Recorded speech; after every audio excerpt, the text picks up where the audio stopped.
Here's everything you might have missed in Loki Episode 2. Oh, what a marvelous day, Loki fans, because after introducing us to the multiversal bureaucracy of the Time Variance Authority last week, Loki Episode 2 finds us hot on the trail of Loki's greatest opponent to date, another Loki. They're the lesser kind, to be clear. With time-traveling mysteries to solve, plots within plots, and deep-cut Marvel lore to unravel, there's a metric ton of stuff for us to break down. Shh. Now we're going to go through all of it with a fine-tooth comb, put everything under the microscope to find all of those Easter eggs, connections, and other details that you might have missed. And as always, if you prefer to read all about it, Rosie Knight has you covered over on Nerdist.com. However, in order to talk about this episode, we obviously need to spoil what happens. So if you haven't seen Episode 2, The Variant, yet, well, leave now before you blow your lid. Right on cue! Nothing matters! Alright, let's get into it, shall we? So the episode begins in medieval times, and no, not the era or even the restaurant, but the best approximation that Oshkosh, Wisconsin can offer in 1985, a Renaissance fair. And like that one Star Trek cosplayer, your local Ren Fair, the TVA agents look incredibly anachronistic, much to the chagrin of Kate Berlant's character. What's going on? You guys aren't dressed right. But they don't care, because they're hot on the trail of the Loki variant, the one who's been attacking TVA hunters and Minutemen and stealing their reset charges. And as for Oshkosh, the setting itself is actually a bit of an Easter egg. It's the hometown of the Time Variance Authority co-creator Mark Gruenwald, who's also the mustachioed Mobius inspiration. He was a longtime writer and editor for Marvel Comics. And in the comics, it also appeared in 1989's Quasar #1, written by Mark Gruenwald. So who knows, maybe at some point we'll see Wendell Vaughn, aka Quasar himself, show up elsewhere in the multiverse, or maybe even in the hallowed halls of the Time Variance Authority. And while this is likely a coincidence, it bears mentioning that Mark Millar and Tommy Lee Edwards created a comic called Marvel 1985 back in 2008. It was a multiversal story about a young boy in our world who discovers the villains from the Marvel Comics universe are trying to take over the real world. But then again, as we'll see by the end of this episode, the fabric of the multiverse as we know it could be in imminent danger. And speaking of imminent danger, the Time Variance Authority doesn't even realize they've walked into yet another trap. Using mind control to turn Sasha Lane's Hunter C-20 into her puppet, the variant Loki, appropriately enough, goes medieval on their asses and beats them to a pulp to the tune of Bonnie Tyler's Holding Out for a Hero, which is having quite a moment, thanks to recent features in Masters of the Universe Revelations trailer, and the Guardians of the Galaxy E3 trailer, and of course, its immortal appearance in Shrek 2. After killing the Minutemen, the evil Loki variant kidnaps C-20, taking a bunch of reset charges, and escapes using a TVA-issued handheld device to use a time door and lets them do things like access missed minutes. And as much as I want to believe that date, April 12, 1985 in the lower left, is a reference to Marvel Superhero Secret Wars '12, which released in April 1985, much more fascinating is that the opposite date is actually when the Loki variant was in Aix-en-Provence, France on December 4th, 12/4.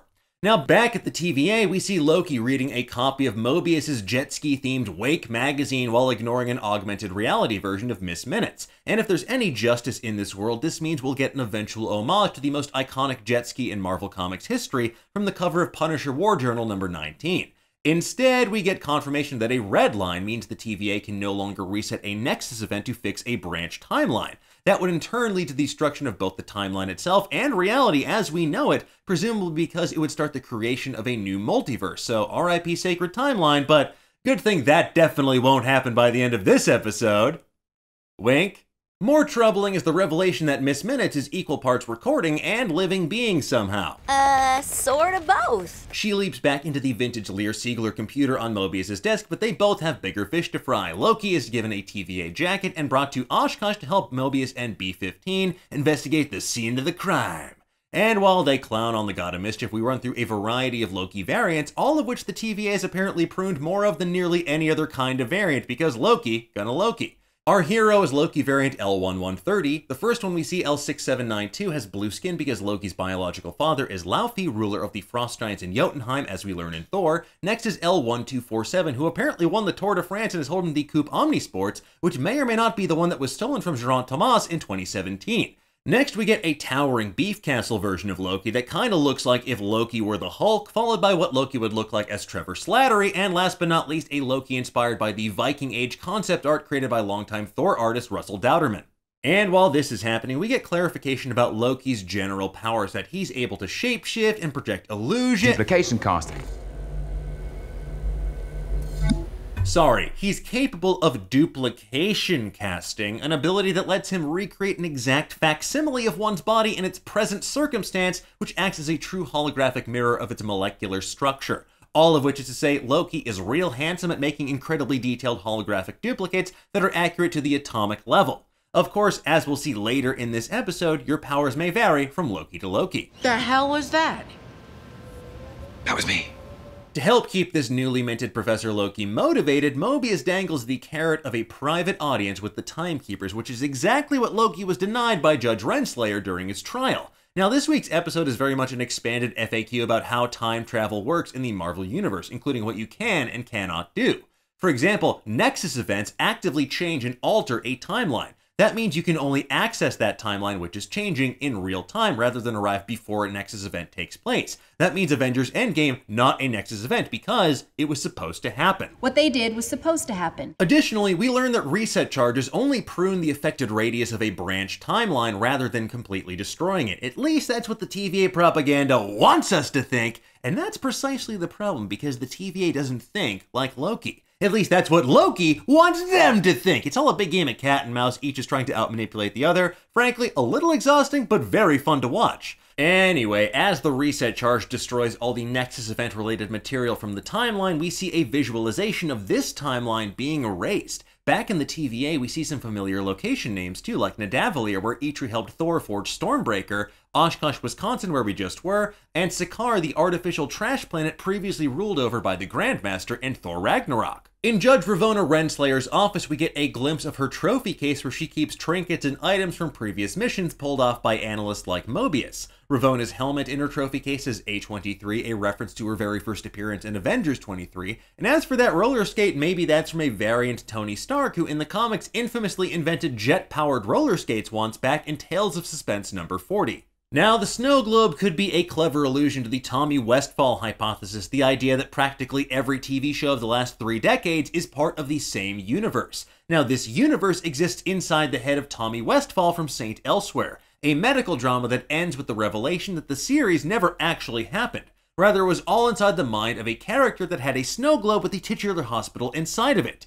Now, Susanna Polo over at Polygon wrote a thorough deep dive into this particular rabbit hole, which I will link to in the description below, in case you want to feel bigger Luke levels of crazed. But the multiversal implications, especially for a show like Loki, are just too fun to pass up.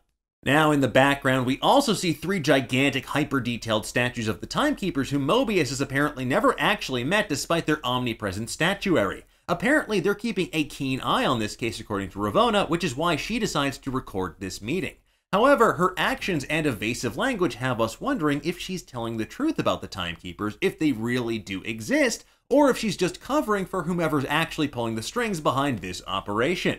During this scene, we also see a Franklin D. Roosevelt High School pen, which is the name of several real-life high schools, but to me seems like a subtle way to acknowledge the influence of the Tennessee Valley Authority on the Time Variance Authority. The real TVA was an agency created in 1933 to provide utilities like electricity and assist with economic development in the Tennessee Valley during the Great Depression. It was created as part of President Franklin Delano Roosevelt's New Deal, and many of its early aesthetics, including its Electricity for All logo and other advertisements and pamphlets, visually inform the look of the Time Variance Authority as it appears in Loki. Plus, it's right there. They're both the TVA. At least that's my theory, but if you have a better one, please let me know in the comments below. But for now, we're moving on. Then we get another glimpse of the scale of the Time Variance Authority's main office, which is filmed in the lobby of Atlanta's Marriott Marquis Hotel, but sadly, neither those Timekeeper statues nor those endless arrays of bookshelves are there in real life. Moving on, behind Loki's desk is the number 372, a reference to Thor 372, which tells the origin story of the Time Variance Authority. As Loki approaches the desk to retrieve files, we hear a subtle musical reference to the movie Seven, which is apparently an influence on the series, according to series director Kate Herron.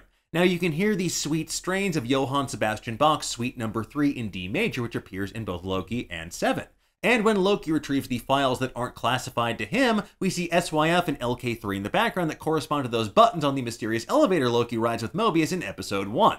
And while Loki glumly thumbs through paperwork, one item does catch his eye, an event inquiry into the destruction of Asgard during Thor Ragnarok, which was a Class 7 apocalypse involving total planetary destruction and killing 9,719 people, almost the entirety of Asgard's civilization.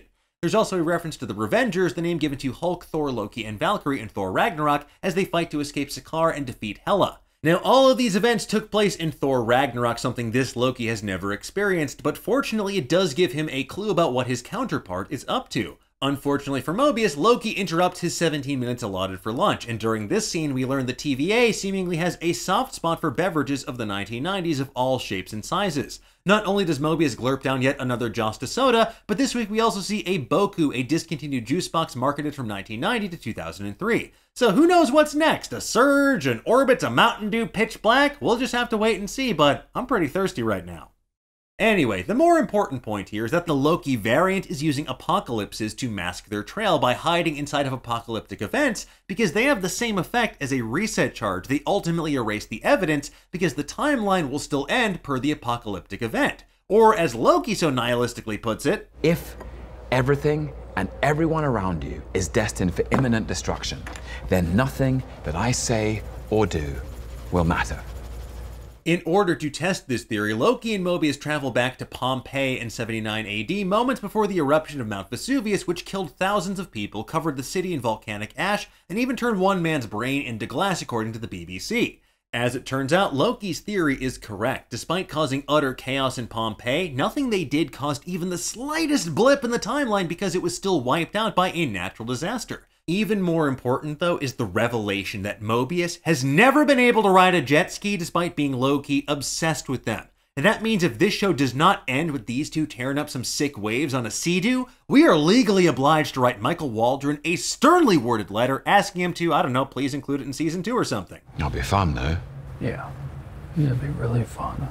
Now, during a debate about free will, order, and chaos, Mobius explains the Time Variance Authority's purpose is to help the Timekeepers prevent Nexus events while they untangle the epilogue of time itself. And when that's done, the TVA would theoretically cease to exist because there would be no more potential timelines to prune. Everything would unfold according to the Timekeepers' grand plan. Now, obviously, the Loki variant has other plans for the sacred timeline, but there's definitely something sinister about the Timekeepers' plan here, too. Trying to exert order over an inherently chaotic system like the universe is an impossible task. Trying to play God usually blows up in one's face, unless, of course, you're like an actual god like Loki, but no, even then, still blows up quite a lot. Thankfully, this debate leads to the revelation of Chekhov's gum from episode 1, Kablooey, the blueberry-flavored gum that the Loki variant gave to that French child back in episode 1. And as it turns out, this is a futuristic candy that hails from a very specific era, 2050, where a deadly Category 8 hurricane strikes a Roxcart store in Haven Hills, Alabama. Roxcart is a futuristic superstore run by Roxxon, the nefarious oil company in the Marvel Universe that first appeared in Captain America number 180. Now, before you ask, yes, the head of Roxxon, Dario Agger, is secretly a Minotaur that wants to conquer the 10 realms of Asgard because comics, and has a past with Loki, having cut a deal with the God of Mischief to murder Thor in exchange for a church built in Loki's name. Yes, that's all true. And Roxxon has also been referenced in all 3 Iron Man films and TV shows like Agents of S.H.I.E.L.D., Agent Carter, and Cloak and Dagger. However, if that alleged Agent Carter Easter egg from last week means what we think it means for the Marvel TV universe, then I wouldn't put too much stock in those latter appearances because we have a dark theory which I will link to in the description below. Mobius, the TVA agents, and Loki, sans iconic twin daggers, make their way to this futuristic Roxcart store to track down the variant, only to split up Scooby-Doo style when we learn the variant is watching them through security cameras because, of course. Loki and B-15 make their way through the store, and the Loki variant mind controls a series of customers, including B-15, to taunt our God of Mischief. Now, these two Lokis feel each other out, and our Loki tries to cut a deal with this variant Loki. Now, the variant actually objects to being called Loki, which is interesting. Might be a clue that's actually another Asgardian menace like Enchantress, who has similar green mind control powers in the comics. Or maybe it's just an actual Loki variant, and we are way overthinking this, but that doesn't sound like us. Meanwhile, in the office, Mobius and co find Hunter C-20, who's muttering, "It's real, it's real, it's real" to herself on the floor. And what exactly is real? Well, based on what we'll soon see from this Loki variant, the multiverse itself. C-20 apparently snitched and told the Loki variant where exactly the Timekeepers are and how to find them, which is bad news bears indeed for those space lizards because there's a number of reset chargers that are wired to explode in short order. And from there, things take a turn for the Equalizer as Loki battles these mind-controlled meat puppets of the variant until at long last the variant herself steps out from the shadows, revealing herself to be, presumably, Lady Loki, as played by Sophia DiMartino. She's wearing a horned headpiece that bears a striking resemblance to that stained glass image of the devil from 16th century France. First introduced by J. Michael Straczynski and Olivier Coipel in 2008, Lady Loki appeared for several years in the comics until we learn in 2014's original Sin, Thor and Loki, the 10th Realm storyline, Lady Loki is one of several versions of Loki that exist inside the God of Mischief as we know them, alongside others like Kid Loki. Both J. Michael Straczynski and Olivier Coipel are thanked in the end credits as well, which is yet another nod to this actually being Lady Loki. Now, that original Sin storyline was also the story arc that canonically confirmed Loki's gender fluid status, much like the MCU officially did last week in Loki Episode 1. However, this Loki variant's objection to being called Loki at all, and the fact that she's listed as Sylvie in the Castilian Spanish credits, has us wondering if this could maybe be a version of another green-clad Thor villain, the Enchantress aka Sylvie Lushton. Now, only time will tell, but it's a fascinating wrinkle nonetheless. Anyway, moving on. Using stolen TVA technology, the variant has jury-rigged a bunch of reset charges together to essentially send bombs through time doors to dozens of different timelines across the universe. The time bombs immediately create dozens of branch timelines, which in turn will redline and thereby create the multiverse. And considering we know Doctor Strange is heading into the multiverse of madness, something tells me this is not going to get neatly resolved by Episode 6. In the TVA, we see the Sacred Timeline Monitor going absolutely bonkers, which includes quantum coordinates for Niflheim, one of the 9 realms of Norse mythology and the location of Hell, as well as Dartford, England, which is best known for being the hometown of Mick Jagger and Keith Richards of the Rolling Stones. Now, in my heart of hearts, I sincerely hope this is a reference to the What If Volume 2 number 41 story, what if the Fantastic Four was led by Keith Richards instead of Reed Richards, which is exactly what it sounds like. But I digress. The situation quickly goes from bad to worse as the Sacred Timeline redlines all over the place, creating branch timelines in the following eras and areas. The first is Phong Nha, Vietnam on August 3rd, 1522, the location of a famous network of caves in Vietnam whose name roughly translates to wind and teeth. Next up, there's Lisbon, Portugal on March 31st, 1492, and that day in history is infamous for the signing of the Alhambra Decree, which expelled Jews from Spain, many of whom fled to Portugal to escape persecution. Then there's Vormir on April 23rd, 2301, and you may recall Vormir is the planet where Red Skull serves as a creepy tour guide to the cliff where one can get the Soul Stone by sacrificing something near and dear like a Gamora or a Black Widow. And given that we know Infinity Stones are basically big goofy paperweights in the TVA, maybe this far-off world has other secrets yet to be discovered. After that, we have Thornton, USA on October 25th, 1551, which I have no clue about apart from the fact that it has Thor in the name, followed by Cookeville, USA on November 22nd, 1999. Now, this could maybe refer to Cookeville, Tennessee, a place where a treasure trove of rare comics were discovered dating back to the 1930s through the 1950s. Next up is Asgard on February 16th, 2004, and by now everybody knows that Asgard was the home of Thor and Loki, but it could also reference the young Thor comic Son of Asgard, which came out in 2004. Or maybe it's just a hint that Lady Loki's trying to mess up the status quo of past Asgard as we know it. Then we come to Rome on October 3rd, 1390, and in 1390 Pope Boniface IX held a jubilee, a year of remission of sins and universal pardon in Rome. So once again we see Lady Loki messing with an important moment in history. In the comics, Kang the Conqueror, for example, would regularly go back in time and set himself up to become this political power, so maybe this could be an example of that if they're in cahoots, or she could be trying to undo Kang's influence on history, which could explain why they're so eager to stop her if Kang is actually pulling the TVA strings. After that, we come to Sakaar on August 13th, 1984, and this is the gladiatorial planet that we come to in Thor Ragnarok, which has a very 1980s feel to it, so probably just a nice reference there. Then we have Baricara, Colombia on February 2nd, 1808, which is a time of mounting resistance and unrest in response to Spanish colonial rule. After that is Porvoo, Finland on July 14th, 1708, the year that Russian forces invaded Finland and burned the Porvoo Cathedral to the ground. Next is Ego on December 27th, 1382, a nod to Ego the Living Planet, the horny celestial and all-around bad dad played by Kurt Russell in Guardians of the Galaxy Volume 2. Ego is admittedly millions of years old, so this date doesn't really matter, but its inclusion feels important with the Eternals on the horizon. After that, we have Titan on October 13th, 1982, which is the moon orbiting Saturn from which Thanos hails. As for that date, that was the year that Marvel published The Death of Captain Marvel, the publisher's very first graphic novel. Marvel spends his final days on Titan with Thanos' father mentor, his brother Star Fox, and a collection of Earth's greatest superheroes who sadly are unable to cure his cancer. So could Lady Loki maybe try to stop the death of Captain Marvel? Is she trying to take something from him like his negabands? We'll just have to wait and see. Moving on, we have New York on September 21st, 1947, which immediately calls to mind Agent Carter, and eagle-eyed fans already spotted someone that looks an awful lot like Peggy Carter being taken through a time door in the TVA, and the fan-fave pre-Disney Plus show had a lot of New York City action in 1946 before moving to LA in 1947. So maybe Lady Loki didn't care for season 2 and she's trying to change the setting of the show, but probably not. After that, we see Tokyo, Japan on March 1st, 1984, where presumably Lady Loki just wanted to go see an early screening of Nausicaa of the Valley of the Wind, which, great movie. Following that is Hala on January 3rd, 0051, which is the home planet of the Kree, but we don't know the relevance of the date here, so we're gonna guess it's related to the Kree-Skrull War. After that is Kingsport, a real Tennessee town, and a fictional Massachusetts town created by H.P. Lovecraft in his 1921 short story, The Terrible Old Man, which appeared once in Marvel's Tower of Shadows #3.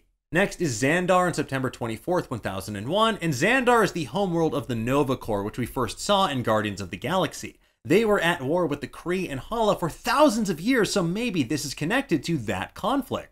After that is Beijing, China on November 23rd, 2005, and in certain Marvel Comics stories, there's a version of Beijing that holds the gate to the 8th city, a mystical portal to a prison realm for evil beings introduced in Immortal Iron Fist #20. And last but not least is Madrid, Spain on July 18th, 1903, the year that Madrid Symphony Orchestra was founded, a fact that I know, and now you know too. However, doesn't matter how you slice it, it's bad news according to the TVA, because the creation of the multiverse will inevitably lead to multiversal war, and that's teeing up a whole host of other Phase 4 projects like Doctor Strange in the Multiverse of Madness, Spider-Man No Way Home, and presumably Ant-Man Quantumania as well. And that's to say nothing of rumors about Secret Wars being on the horizon as well. Anyway, if you spotted any additional juicy timeline details here, let us know in the comments below, but we'll definitely be exploring this more after I've had my body weight in coffee. Moving on, Judge Renslayer leaps to action, grabbing her trusty truncheon and gets ready to crack some time skulls, but back in Roxcart, our Loki makes the fateful decision